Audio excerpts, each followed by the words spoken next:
uh, Tim, I want to start this conversation asking you about the data career.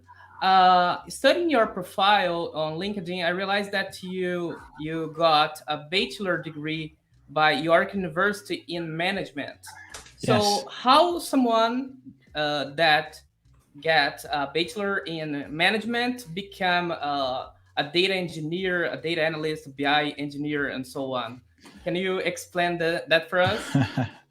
Yeah, it's not a deliberate path, as it were. It's a series of interesting forks in the road and pivots. So, um, in summary, I think I finished university, and one of the things I'd always wanted to do going into university was actually to be a creative individual. I'd always wanted to go into design, graphic design, but I didn't have the sort of artistic prerequisites to do that at university. So I ended up doing it on the sides, as it were. I kind of did Photoshop, I did magazine design, and then after my degree, I ended up working in communications because that was the thing that I felt I could do well, largely because I'd been in student politics for 2 years. So after finishing my degree, I went to student politics, and then I worked for the university just doing communications, essentially extending the same job.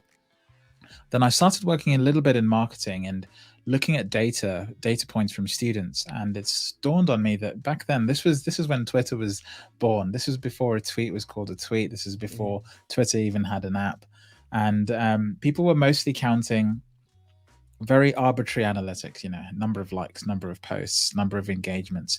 And there wasn't this world of data that we have today.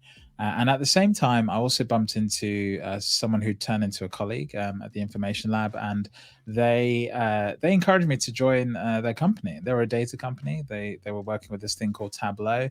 Very soon after, they also started working with Alteryx, and that's where the journey started. I didn't have any experience. I just started working with it, and actually, I realized that this was a really good way of building my understanding of data, but also a creative outlet. One of the things I used to do a lot was try and design heavily inside of Tableau. I don't do that much now because I will come onto that later, I'm sure. But yeah, I sort of brought my design and aesthetics to Tableau as much as I could, and I used that to learn the subject. And then it essentially, one thing led to another.